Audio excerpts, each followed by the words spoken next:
Today's show is sponsored by the ABV Barrel Shop. The ABV Barrel Shop is located in the St. Louis metro community of Arnold, Missouri. The ABV Barrel Shop is focused on one thing: single barrels. Best of all, you can try before you buy. Head over to abvbarrelshop.com to sign up for their email and text distribution so you know what they have in stock, what classes are coming up, and who from the industry may be coming in to visit. The ABV Barrel Shop. It's where single barrels live. We are also sponsored by the Bar to Go. The Bar to Go offers traveling minibars that are no bigger than a small purse or toiletry bag. Best of all, they are fully customizable so you can create the perfect piece that is unique for you. If you own your own business, what a fun and unique way to promote what you do. Check them out online at thebar2go.com. That is the number 2 in the Bar to Go. If you have wholesale questions, call my friend Isabel Clark at 504-481-1297. Finally, we are sponsored by the Neely Family Distillery. NFD is a family-owned business that keeps ringing up awards in the spirits world. Head to Sparta, Kentucky to experience the family history, award-winning spirits, and meet the Neely family. Check them out online at neelyfamilydistillery.com. Now, on to the show. Let's drink!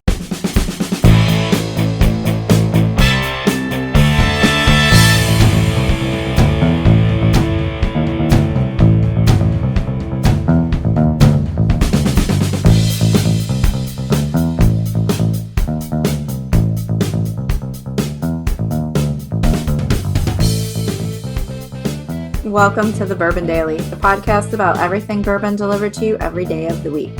Today on the show, we discuss whether or not we would elevate ice at home. Or, wait, whether we would elevate ice at home, or is that more of a whiskey bar thing? There we go. Okay, beautifully read. My name is Justine Mays. Please join me in welcoming my co-host, Steve Akeley, along with our special guest, Matt Welge and Tim Wyatt. Hey, gang, what's up? Hey, we're here for you, Justine. We love you. Yeah. For our audience, you may be a little lost right now. We'll figure it out. We'll get through this together. It's like almost 10:30 on a Saturday night, and I've been drinking all day. What do you want from There me? you go. She's doing her best. She's doing her best. All right. I fucking tried. She tried, yeah. So we're going to talk today about ice. Is that something that we should try to elevate at our houses? Or do we not care about that? Ice is just a thing that we utilize when we need it, and we just use whatever's available. And then when we go to bourbon bars, I do like at a bourbon bar when they bring out the very clear ice or put a stamp in it, or, there's several things they can do to elevate your ice experience. So we'll get to that. Yeah, we'll get to that after the break. For right now, Matt said there's something he wanted to talk about. What is that, Matt? All right, so automobiles. Are you brand loyal? Okay. Your next car. Is your next car going to be the same brand that you this own is very now? timely. Very timely. Or do you, maybe even new versus used? Are you just fuck it, I'm just going to get a used car because all these new cars are just so expensive? I have very strong opinions here. As far as everything you said, I've been a loyal Hyundai user for a long time at this point. My cars are Hyundais. The Warden has moved to Hyundai. She was Honda before, and then she moved to Hyundai because they discontinued the Fit, the one she liked, and then she moved to the Hyundai Accent, which she was used to because I had bought my kid 2 of those when she was in college. I got one. I got her one when she was in high school, and then when she graduated college, I brought her a brand new Accent and as a college graduation gift. And so we're very Hyundai loyal, and this comes into play here recently. So they have a great warranty, 100,000 miles on there, but I put some miles on the car. My car is 5.5 years old, and it has 137,000 miles on it. So I'm 37,000 miles over, and I had an engine problem. It was a bracket that actually broke and then caused a piston to go out and ultimately need the engine replaced. $9,000 repair. So they called me and said, this is going to be $9,000. You're above the warranty, but you are a loyal Hyundai user, and you get your work done at the dealer, which I've started doing. I used to have a friend who owned a garage, but he retired, and I don't know anybody else. I always feel like garages, if you don't know the owners, ripping you off. When my buddy owned it, it was great. I'd get all my work done there. But the last several years, I've been going just to Hyundai, and they don't have to go in very much. It's typically just routine maintenance stuff anyway, so I just take it in and get it done there. And they said, we can apply to Hyundai, and I was like, yeah, let's do that. They was like, if they approve you, they'll do either 80, 90, or 100% pay for your $9,000 repair. And I said, well, hell, of course, let's try that. And they came back to me and they said, we got good news. I thought, oh, it's going to be 80. If you can pick out one, I'll still have to pay, but it'll be, a lot less than it was. They came back and said, 100%. You're a loyal customer. 100%. We'll pay for the whole thing. I was like, so I got to pay what? They're like, nothing. It's free. It's like, What? where they're doing a customer goodwill gesture because you're a loyal Hyundai customer. No charge at all. I'm like, okay, all right, well, let's fix it. I approve the work. So it didn't cost me anything. That's crazy. That is unbelievable. Yeah, 37,000 miles over. That's pretty significant over that. So, my next car. It'll be a Hyundai. And the Warden, when hers comes up, it'll be a Hyundai. So yeah. So definitely a fan. Cool story, bro. Yeah. It was really. They must see that you're on a fixed income now, Steve. So they're just. I guess, yeah. It was good. Hyundai covered, that's awesome. That's good brand loyalty. It took like 2 weeks because they had to order the engine and all that. They get a real Hyundai engine, from the factory where they make the cars. And so it took a little while to get that, but they gave me a loaner car and, it was great. I got to drive a new Hyundai for 2 weeks. So they're pretty nice. So, yeah. All right. Tim, how about you? Where are you in terms of cars? Love it or hate it, I'm very GM focused. Okay. I've always been GM. My grandfather helped me learn on GMs. I've had a 83 Chevy Malibu, then I've had a 93 Caprice Classic. I started driving on an 86 Caprice Classic. My own purchases, I've done the Pontiac line. I've had a 95 Grand Am, 2001 Grand Prix, and then we just bought a new car about 2 months ago. And I tend to buy new because we drive forever. So originally I had a 2007 GMC Acadia. We put 280,000 miles on that one. I have a 2016 GMC Acadia with 185 right now, still running strong. And we just got a 2026. Yeah. So I'm pretty brand loyal to that. And there's a dealership in town where actually one of the family members was a coworker of mine for a long time. So I kind of call them up every 6-10 years and like, Mr. Swiat, it's about time. We were expecting your phone call. What are you looking for? Right.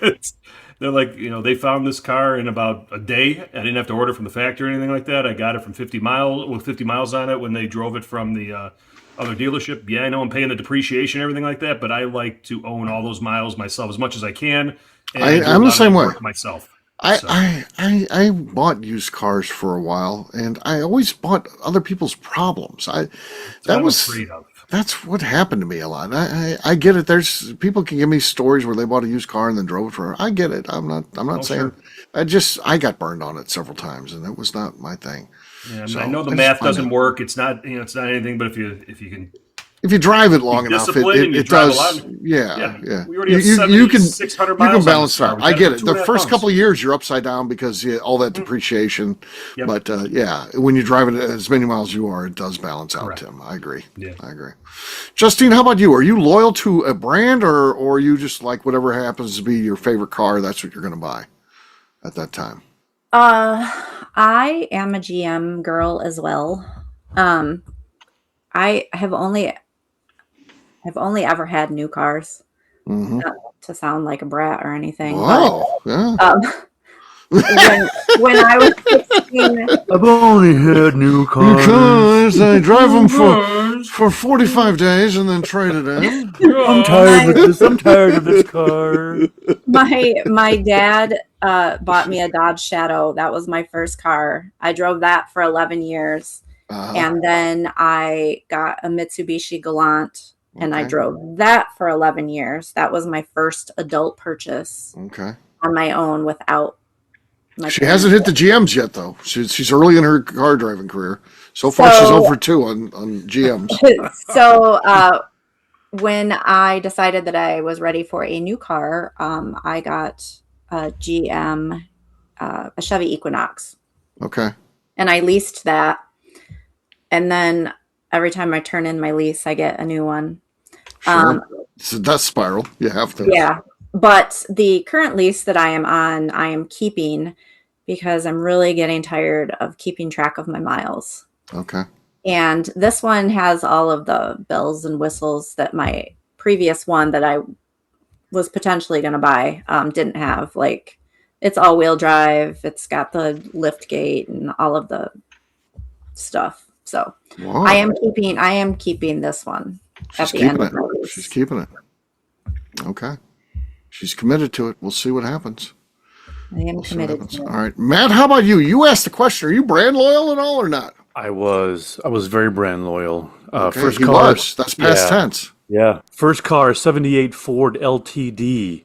Okay. The first car that I bought, Ford Ranger, with my grandmother's, help, but it was my purchase, and first car on my own money, a Ford F-150 full size, heavy half ton. Yeah, Ford Edge after that, and Ford then Edge. another Ford Edge when someone hit me and totaled my Ford Edge. Okay. And I'm on my second transmission. I'm on my third computer reboot. So many $1,000s later, I'm done.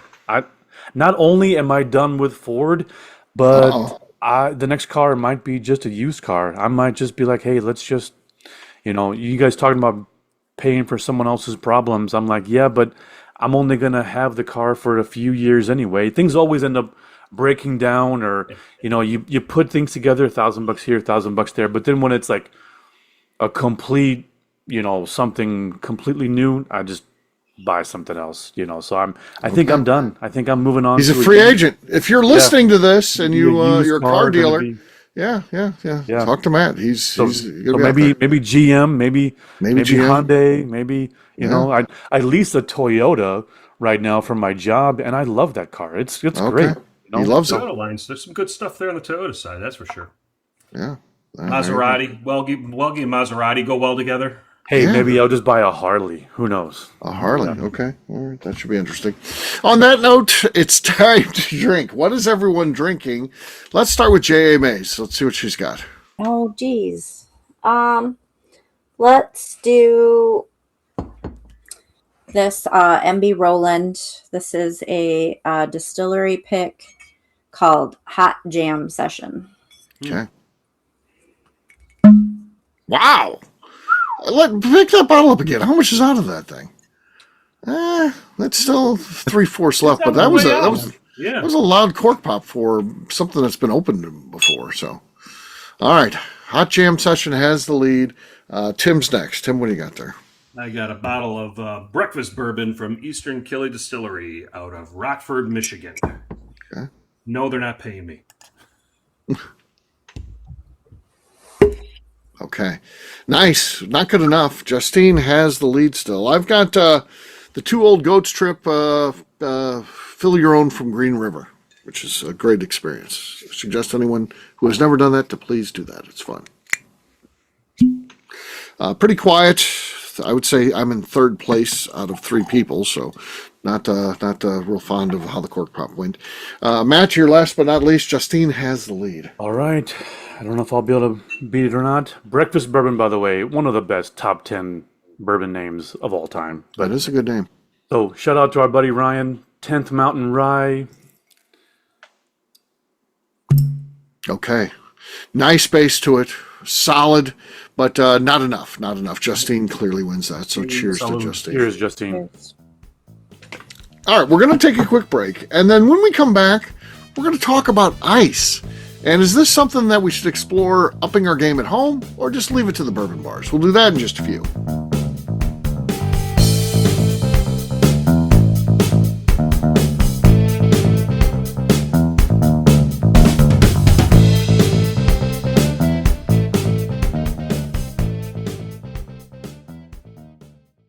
Okay, let's talk about the people that make these shows happen. First up is the Stave and Thief Society. Via their in-person class at Moonshine University in Louisville, Kentucky, the Stave and Thief Society is the place where you, a bourbon enthusiast, can expand your knowledge and emerge an executive bourbon steward.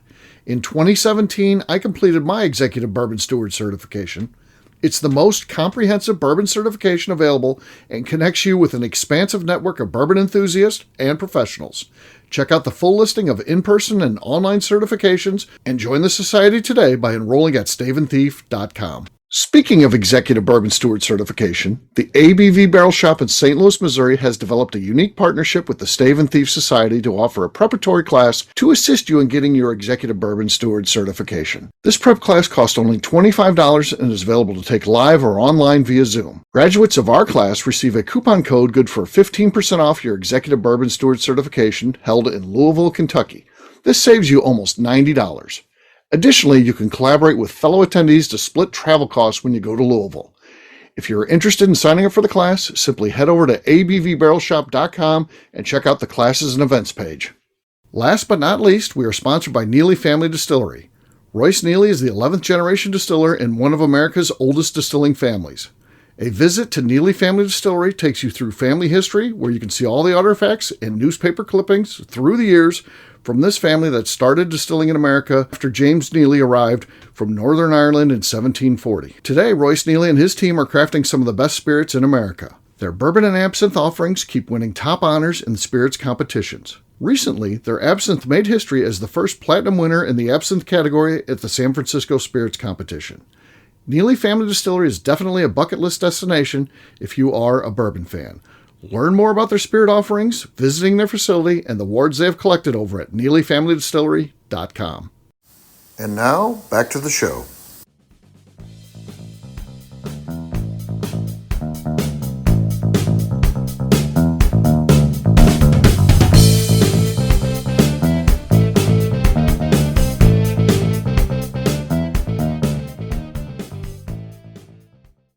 Hello, this is Danny Kennard, and I'm recording on the ABV network. Welcome back. And today on the show, we talk about fancy ice. Is it good for the home experience or just the bourbon bars? Yes, we are. So, when you go to a nice bourbon bar, typically they do elevate their ice. They make sure at a very minimum it's very clear. Like I said, some use stamps, put their logo in it or their initials or whatever. Or you get into other things that they do as well. But it's always going to be very clear. A lot of times they'll have an ice vendor that brings them the perfect spheres or whatever it is, those type of things. Yeah. So it's interesting, and there's several ways you can elevate an ice at home. You can really get into the science and work on getting a very clear ice. You can get a refrigerator these days that'll make globes for you, which sounds pretty cool and fun. Or you can even get the home delivery. The ones we talked about for the bar will, if you're in a big enough city, will actually deliver to you residentially as well. Or there's some liquor stores that sell it by the bag and stuff like that. That's interesting as well. Should we care about that as consumers? Or when we're at home, it's like, that's at home. Let's keep it special, right? Let's keep drinking whiskey special with fancy ice for the bars. What do you guys think? I'll go first. Okay. I've been thinking about this. I've been reading through the shows and kind of preparing for what to say, and this one came up. I had thoughts right away. Okay. I got a good buddy. He comes over a lot. We sit by the fire, we smoke cigars, and we sip whiskey, and he always wants it on ice. Okay. And so for him, I purchased the little 6-pack of the perfectly squared, nice little squared. Okay, the square ones, yeah. So I just freeze 6 at a time, and I'll just dump them into a Ziploc bag and keep freezing them and keep freezing them and keep making them solely for him. So if you are a good friend, then you will have the ice for your friend's experience. Do you work to make sure it's clear though, or do you if I go over to your house and got that, would it be cloudy? No, he or I do not care about that. We just want it. He just wants it cold. Yeah, no, I'm not. I'm not boiling the water or using distilled water or no. Yeah. If it's got a little cloudiness to it, that's fine. And if that's the distinction to make it fancy ice or elevated ice, then I'm still I guess There's I'm some still, elevation there, but it's not like you're going up to I'm not Mount quite Rushmore. over the border. Okay, You're not going up to All a right, peak summit of all right. I'm still, Kilimanjaro or something I'm like that. still, I'm still trashing it. That's fine. That's fine. Yeah, yeah, it's better than nothing, I guess. But yeah, yeah. What about you, Tim? What's your thoughts on ice? I'm telling you, I'm still enjoying the dividends of visiting Ryan Thompson at the tasting location in Vale because I'm now on the supply line of glacier supplied ice from him. So they pick it off of the glacier and he ships it Right, to me now cut it, under yeah, dry ice, perfectly hand square. delivered. It's perfect. Yes, cut perfectly. Everything. No, I don't have any of that. As much as I want to do the molds at home, I've got them for gifts and this, that, and the other. I just don't have the time to do it. They fall over. There's not a good spot in the freezer. Me have to deal with other people. If it was me, I'd have my nice little section. It'd be fine, and I'll be there soon enough here. But there's something about grabbing some ice with your hand and throwing it into the glass and then pouring the whiskey on it and get it going. It's that the extra fusel oils that my hands are probably putting onto that Sure, whiskey that really make sure, the and experience and elevated. shit too. I mean, that makes it a cocktail. I That, in my mean, mind, that after makes it a if you cocktail. if you buy the bag ice and then drop it on the floor to like break it and then reach your hand in, that's Yes, when you got it that's going good. living. That's living, That's Justine. You living. hit it. That's living. Okay. But I will say for these establishments that we go visit, and the pours or the cocktails are $20 up there. Up, these cocktail prices are obscene. What we're normally used to paying, but that's what it costs, folks. Love it or hate it. Let me have your stamped ice cube. I want all of it. Yeah, Right. I want it If if I'm I'm kind of paying paying that that much. kind of money, and Yeah. that's what Right. it's going to take, I need that stuff. That's the place I'm going to be Yeah. at. Yeah. For me, Tim hit on the thing there. For me, elevated ice isn't really a thing at home, but I do like it when I'm out at a bar. But again, I want my experience to be elevated. I want everything to be elevated when I'm at a bar and I'm paying for drinks. I want the cocktails to be better than the old fashions that I make at home. I want the ice to be better than what I've got at home. I don't really have ice that in that way. I keep two spheres though on the freezer door if anybody wants it. So I can have two people over where I could give a cocktail with an ice globe in it, and then we don't get another one. I don't like Matt. I fill bags with them and stuff like that. I just have the two, and that's it. And once those two are gone, it'll be until they freeze again, and then that's when we'll have more globes. So the only ice that I like is if it's summertime and I'm working the grill. I do like to compact a glass with that ice like that they get to the, I don't know what you call that type of ice, the crumbly stuff. We got a little machine that makes it like they have at Sonic, and I like that ice. It makes That's everything super spectacular. cold. Yeah, it makes it like a snow high cone level. almost. The proper term for that is called nugget ice. Nugget ice. Okay, I Ooh, like we learned nugget something ice. there.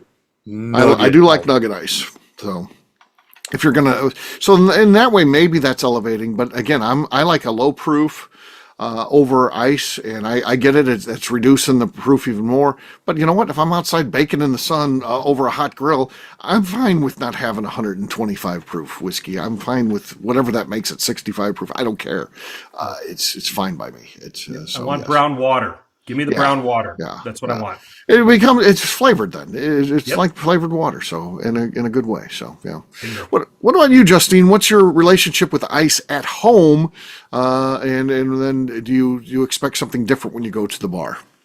My ice at home, which I don't put in my bourbon, is the bag ice that I buy at the gas station. Right. But yeah, I don't need fancy ice at home, but like you guys, I want fancy ice when I go to a bar. Yeah. I think keep the special ice at the bar, and that's fine. That's fine. I would I look down at someone who got really into it. I go deep dive into things. If they were really into it, I would kind of be into it when I'm at their place. I would enjoy that, and that'd be kind of I fun. And appreciate the effort. I'd Yeah. want to hear the story of why they got into it and what they do, and Yeah, I don't think that there's anything wrong if that's No. your thing. Like that's I'm just just not lazy. my thing. Right. Yeah. And I So just don't care. Although there- I do have, now that I'm thinking about it, I Oh, have, here we go. I have, Just a I have stamp, the- J. Mays. no, In I cursive. have the Yeah. sphere molds, and I think I did freeze some at one point in time. But I also have the little rose one from Four Roses. Yeah. That I've never even taken out of the plastic. I might do that, and There you go. just so I have a little rose Okay. in my coat. Yeah. Isn't that There a you go. Mellow Moments? Isn't that a Mellow Moments gift? Was that part of the Mellow Moments? Yeah. Yeah. I don't know. I think I got mine at the Bourbon Festival. Yeah. They hand them out at the tables. Yeah. For sure. But there are There you go. these reels and memes and TikToks with like people showing like the drink that you would get if you didn't have ice with it, right? And I'm enraged when I see like a bar cocktail and they are trying to demonstrate, oh, well, this is what you get if you don't have that big fancy ice cube. And I'm like, well, it's not the experience. The experience is the cocktail with the ice cube. Slow your roll. I get so enraged when I see these because they're trying to like show you, oh, well, you're not getting your money's worth. And I'm like, that's not what I bought. I bought the cocktail with the ice, asshole. Like, just slow down. Yeah. There you go. I love the ice that's like stamped when they put the like this. Oh yeah. Like they do at Limestone Branch. Sure. Yep. I think And they that's put a the little coolest cherry thing on juice the in there to planet. highlight it. Yeah. Yeah. Oh, yeah. Yeah. It's cool. All part of it. We've all seen the movie Neat, where they go over to Japan, and that guy is like a cocktail artist, and he takes that ice and it has like a machete, small machete type of thing, and cuts it down. I mean, that's cool. I would love to go to have that experience, go to a bar like that where they're doing that, and the ice is flying because he's cutting it down just the perfect size. I mean, that's pretty freaking awesome. So, yeah. So I do appreciate it. It's just not for me, something I need to participate in at home. I'm not that sort of fancy person. So there you go. Well, we'll wrap this one up as we always do by talking about where people can find us. Matt, we'll start with you. Where can people find you? Yeah, you can find me hosting Steve. If you ever come up to Chicago, Steve, I'll bring you to Suburban in Wheaton. We'll get you some nice fancy cocktails with some really good quality ice. Okay, all right. I got to make a point to that. I'm retired. I'm a free agent. I'm driving around all the time. All right, hanging out. come on up. Hanging out with people. They're like, when are you going home? I don't know. A couple weeks. Sometime next month. Yeah. I'm cousin Eddie suddenly. Are you halfway in between us? Can I come meet you guys? Yeah, sure. Yeah, come you on could. down. You can join us. Yeah, we'll get the And trio. across all socials at Whiskey Tequila Fridays Podcast. All right, and don't forget, buy Bounty, the quicker picker upper. Yes. Mr. selling out doing plugs. Yeah, he started out. You see, he even had a package out. He's like showing us this, and it was brand new. It was brand. The goddamn thing was unopened. He's like, look at this. Yeah, look, enjoy this. He did a commercial on the show. All right, Tim, how about you? You can find me on Instagram at SwyGuy2112. You can also find me about 35 minutes north of where Welgy's at Suburban, and I can take you some places up here too as well. We can all join together. All right, there you go. You can also find me on YouTube at our flagship whiskey. You can also find me on RushCreekDistilling.com's Tasting and Events page. And remember, everybody, Fee Brothers Bitters. Fee Brothers Bitters, everybody. It's the bitters you need in your cocktails. Justine, how about you? You can find me on Instagram at JA_Maze. All right, for me, I'm an easy guy to find at Steve Akeley across all social media. ABVNetwork.com, that's where we keep all of our shows and stuff like that. ABVBarrelShop.com, everything that's going on at the shop. And, of course, Bourbon Sasquatch on YouTube. Justine, anything else to say before we get out of here?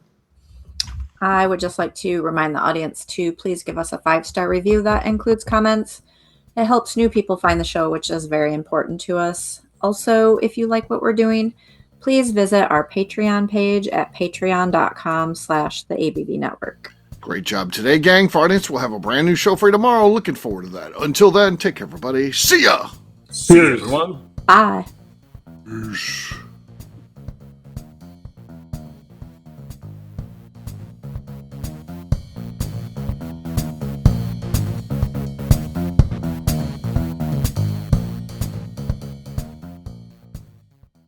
Before we let you go, let's talk about one last thing. The ABV Barrel Shop in the St. Louis community of Arnold, Missouri. The ABV Barrel Shop is focused on a couple of things. First of all, single barrels.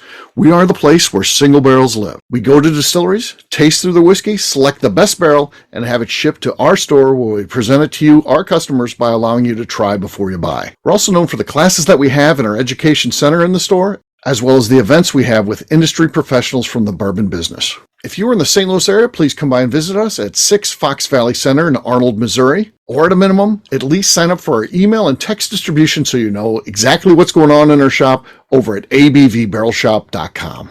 This is Steve Akeley, owner of the ABV Network, signing off. We thank you for listening to our programming and truly appreciate your support.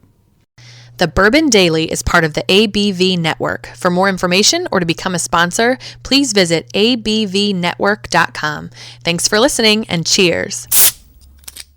This has been a Steve Akeley production.